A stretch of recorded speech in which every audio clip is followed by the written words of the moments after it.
এক বনে বাস করত এক সিংহ। সে ছিল খুব বলবান এবং খুব হিংসুটে।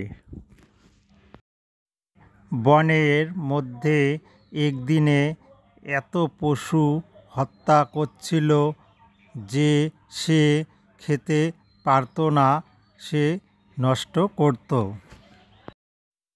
এই নিয়ে বনের বাকি জীবজন্তুরা তারা খুব চিন্তায় থাকত।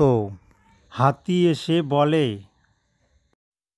বন্ধুরা, এইভাবে চলতে থাকলে একদিন বনের জীবজন্তু আমরা সবাই মারাই পড়ব। এর একটা উপায় বের করা যাক। হাতির কথা মতো সমস্ত বনের পশু পাখিরা চলল সিংহ মহারাজের কাছে।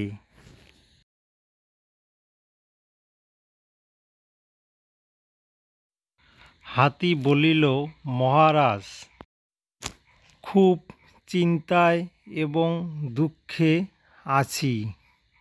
তুমি যেভাবে প্রতিদিন পশু পাখিকে হত্যা করো, তাতে পশু পাখি কিছুদিনের মধ্যে সব শেষ হয়ে যাবে। তখন তুমি না খেয়ে মারা যাবে। এর জন্যে আমরা খুব চিন্তায় আছি মহারাজ। তাই আমরা ঠিক করেছি যে প্রতিদিন তোমার জন্যে একটি করে পশু পাঠিয়ে দেব। সিংহ মহারাজ একটু ভেবে রাজি হয়ে যায়।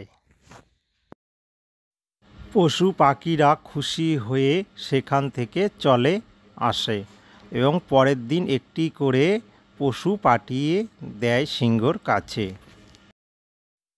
এরপর একদিন পালা এলো এক কাঠবিড়ালির।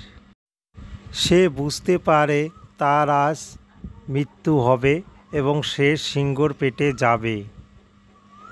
তাই সে একটু নিজের ইচ্ছামতো দেরি করে চলল সিংহ মহারাজের কাছে। মহারাজ, আমার কোনো দোষ নেই। আমি ঠিক সময়ে এসেছিলাম, কিন্তু পথে একটা অন্য সিংহর সঙ্গে দেখা হয়ে গেল। তাকে আবার ফিরে আসার কথা বলে আমি তোমার কাছে আসলাম।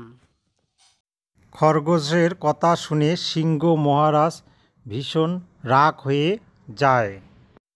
কোথায় সেই শয়তান? আয় আমার সঙ্গে, একটু দেখে নিচ্ছি তাকে।